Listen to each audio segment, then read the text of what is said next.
Obrigado, senhora presidente. Cumprimentando a senhora, cumprimento todos os deputados, deputada Célia Jordão. Prometo ser breve, senhora presidente. Aproveitando o gancho do deputado que me antecede, que faz uma alusão a um projeto aprovado na tarde de hoje aqui no plenário da Assembleia Legislativa, no que diz respeito à política das mulheres, eu me permito relembrar o período em que fui secretário municipal na Baixada Fluminense e tive a honra de inaugurar um importante equipamento de defesa dos direitos das mulheres, não só as mulheres vítimas da violência, mas também todo o processo de inclusão da mulher, da saúde da mulher, que foi a Casa da Mulher em Nilópolis. Foi muito gratificante a experiência enquanto gestor, poder inaugurar esse equipamento exitoso que atendeu dezenas de milhares de mulheres na Baixada Fluminense.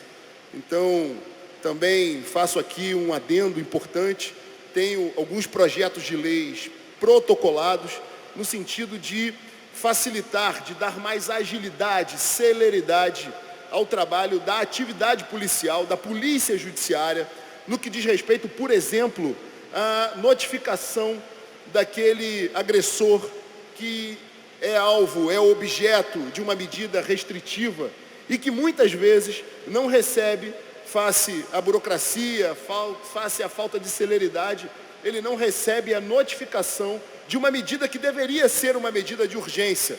Então, a proposta é que possamos criar mecanismos para que a polícia judiciária possa, no momento ali, no dia a dia, dessa angústia que é a violência doméstica, possa ter um critério de notificação àquele indivíduo que é objeto de uma medida restritiva.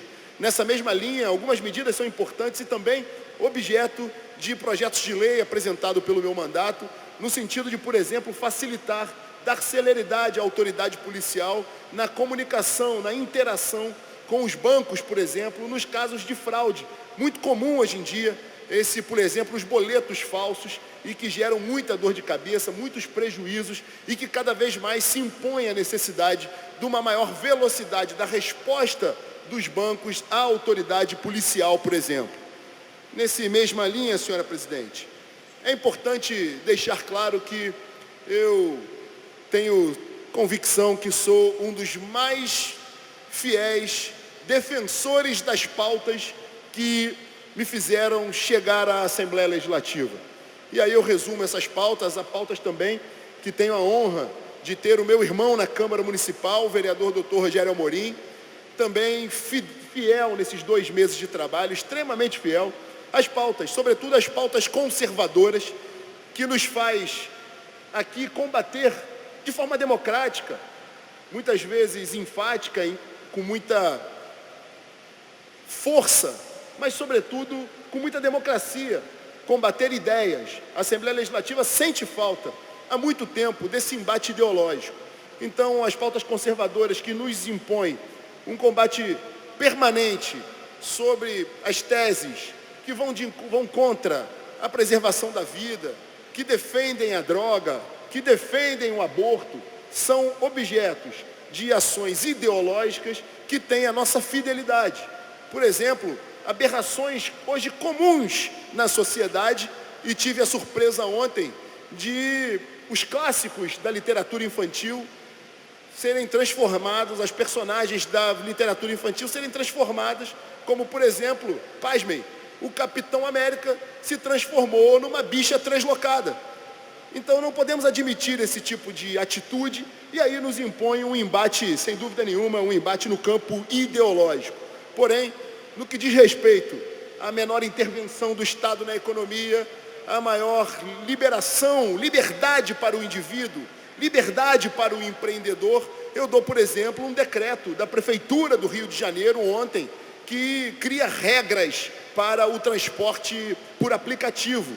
E o meu irmão, na Câmara de Vereadores, imediatamente apresentou um projeto de decreto legislativo para sustar os efeitos do decreto do prefeito, de modo que o assunto possa ser discutido por meio de audiência pública, pode ser debatido, porque nós não temos o menor interesse que o poder público intervenha na vida privada, na livre iniciativa, e definitivamente não é, por exemplo, nesse caso específico do transporte, não é aumentando o muro do táxi, aumentando o muro do transporte por aplicativo, que nós vamos diminuir, por exemplo, o distanciamento do muro do táxi. É necessário que a regulação por parte da Prefeitura do Rio de Janeiro não atrapalhe a vida nem do taxista, tampouco do motorista por aplicativo, que é uma realidade na nossa economia. Milhares de cariocas, milhares de fluminenses perderam seus empregos, sobretudo na pandemia, com a paralisação dos setores produtivos, com a perda de arrecadação, e estão recorrendo aos aplicativos, seja de entrega, seja de transporte, e que nós precisamos efetivamente entendermos a realidade da nossa economia. Eu não posso também, senhora presidente, deixar, não seria objeto da minha fala, mas deixar de falar no que diz respeito ao enfrentamento da Covid. Eu, mais uma vez, digo que fui testemunha, porque participei na última sexta-feira de uma reunião no Palácio Guanabara, inédita na história do Rio de Janeiro, em primeiro lugar com os setores produtivos e, posteriormente, com os prefeitos, com os gestores, sobretudo da região metropolitana do Rio de Janeiro. Região essa que detém um universo de 75% da nossa população, ou seja, boa parte do território do Rio de Janeiro ali representado.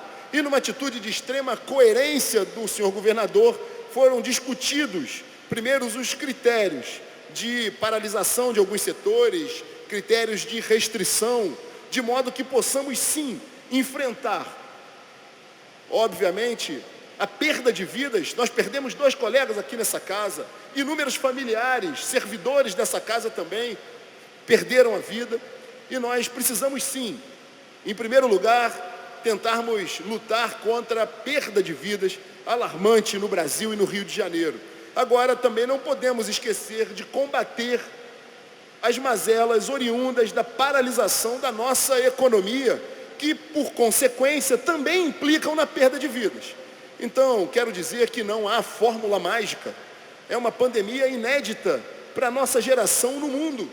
Então, não me venham com essa demagogia que até então eu não presenciava de uma maneira tão intensa quanto tenho presenciado aqui no plenário da Assembleia Legislativa. Ontem, por exemplo, foi um dia emblemático que eu observei o líder da oposição chorar literalmente aqui no plenário da Assembleia Legislativa, simplesmente porque a lei que aprovou que o governo do Estado pudesse buscar a vacina não foi uma lei de sua autoria. Simplesmente a lei não foi da autoria do líder da oposição, porque a técnica redacional, a técnica legislativa foi a pior possível. Foi um projeto de lei horroroso, um projeto de lei que desde o primeiro dia o deputado aprende, nos bancos da universidade se aprende que não se pode gerar um gasto sem apontar a fonte de custeio para aquele gasto.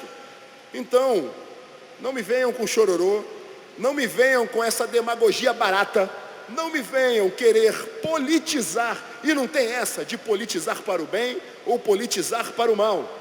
A politização, o palanque eleitoral em torno do Covid deve ser refutado por todos nós.